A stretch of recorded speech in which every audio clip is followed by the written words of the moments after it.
नमस्कार बंधुरा Lakshmipriya cooking kitchen चैनेले आज के देखो आमी पटल निये चले आसछि आमार रान्नाघरे। आज एटा पटलेर रेसिपि बानाबो, तोमरा संगे থেকো और पुरो भिडियोटा देखो और नतून होले आमार चैनेलटिके सबस्क्राइब करे दिओ, लाइक कमेंट करते भुलो ना जेन। एखन देखो आमी पटलटाके छाड़िये निচ্ছি भालो करे।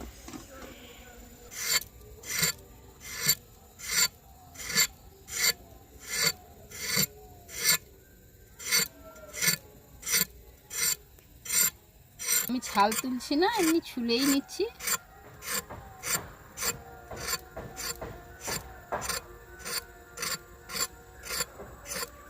হালকা করে কেটে নিচ্ছি যাতে মশলাটা বা নুনটা ঢুকে। দু সাইডটা একটু কেটে নিয়েছি।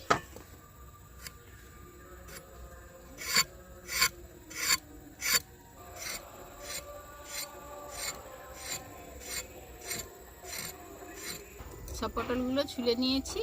এবার আমি পটলটা ভালো করে ধুয়ে নিচ্ছি।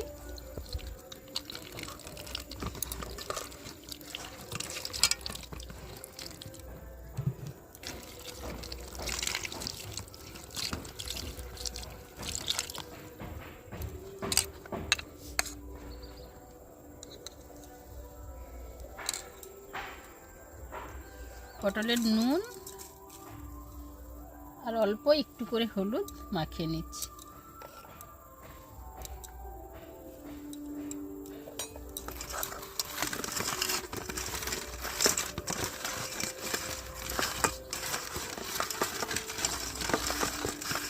ভিতরে পটলের ভিতরে যাতে নুনটা ঢুকে যায় তার জন্য আমি মিনিট 5 পটলটাকে রেখে দিচ্ছি। উনানটা জেলে নিয়েছি, উনানে কড়াটা বসিয়ে দিচ্ছি। কড়াটা গরম হয়ে গেছে, কড়াতে তেল দিয়ে দিচ্ছি।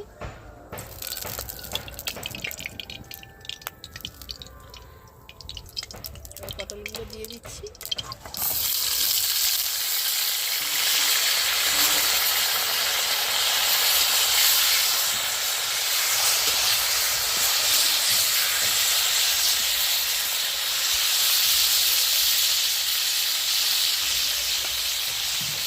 ওদিকে পটল ভাজাটা হতে থাক, এ পাশে আমি মশলাগুলো রেডি করে নিচ্ছি।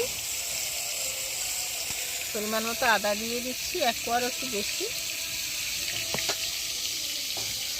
আর সর্ষে, পোস্ত, কাঁচা লঙ্কা সব আমি একসঙ্গেই বেটে নেব। 2 চামচের মতো পোস্ত নিয়েছি, 2 চামচের মতো সর্ষে নিয়েছি, আর 5-7টা কাঁচা লঙ্কা নিয়েছি। এবার ঝালটা যে যেমন পরিমাণে খাও সেভাবে দেবে।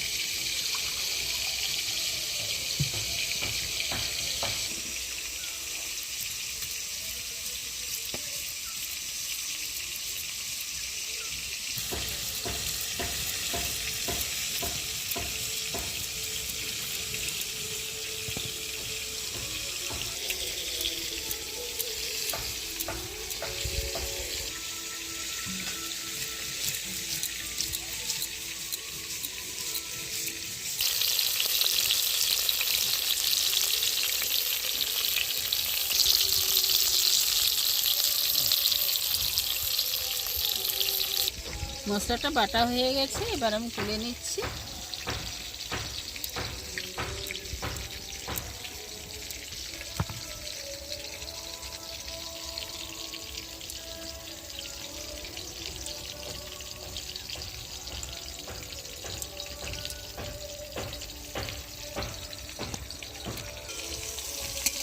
এদিকে আমার পটলগুলো একবারে ভাজা ভাজা হয়ে গেছে, এবার আমি পটলগুলো তুলে নিচ্ছি।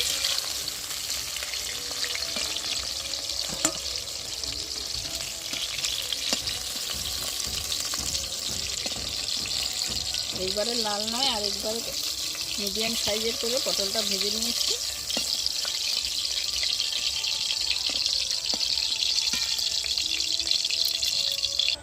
পটলের যে তেলটা রয়ে গেছে ওই তেলেই আমি রান্না করে নেব। এই 2 শুকনো লঙ্কা ফোড়নে দিয়ে দিচ্ছি।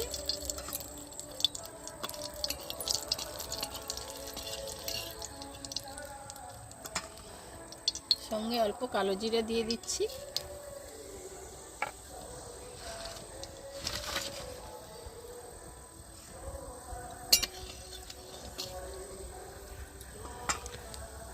আর তেলের মধ্যে একটু হলুদ দিয়ে দিচ্ছি কালারটা ভালো আসার জন্য।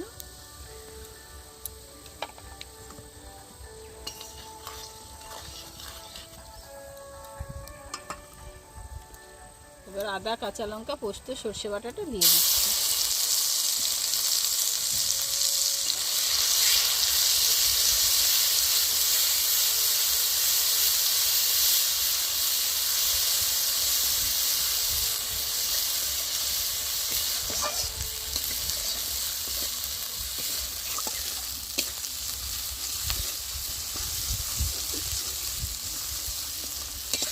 বেশ কিছুক্ষণ নেড়ে নিতে হবে, যতক্ষণ না মশলাতে তেল ছাড়ছে। আমি একটু নেড়ে নিচ্ছি ভালো করে।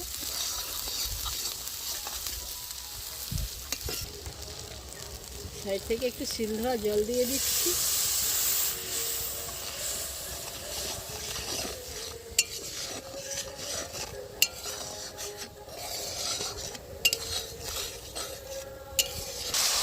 মশলা একটু গাছ থেকে দেখো তেল ছাড়া ছাড়া ভাব হয়ে আসছে।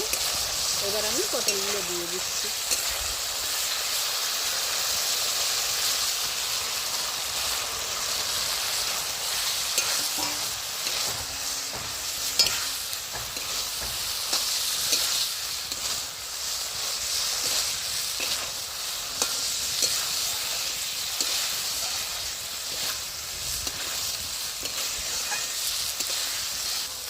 এবারে পরিমাণ মতো জল দিয়ে দিচ্ছি।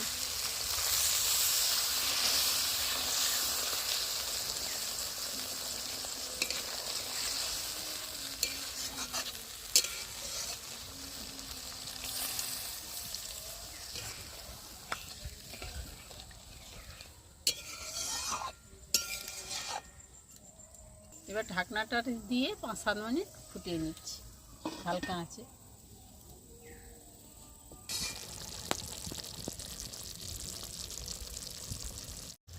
পটল পোস্তটা একদম মাখো মাখো হয়ে গেছে। আমি উপর থেকে কয়েকটা কাঁচা লঙ্কা দিয়ে দিচ্ছি, দিয়ে এবার আমি নামিয়ে নিচ্ছি।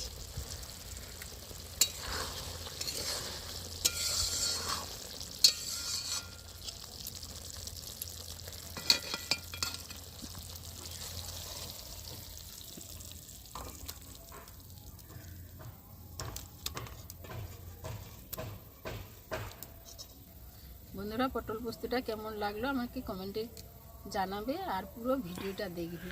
আর নতুন হলে আমার চ্যানেলটিকে সাবস্ক্রাইব করে দিবে। আসছি এখন, টাটা, দেখা হচ্ছে পরের ভিডিওতে। সবাই সুস্থ থেকো, ভালো থেকো।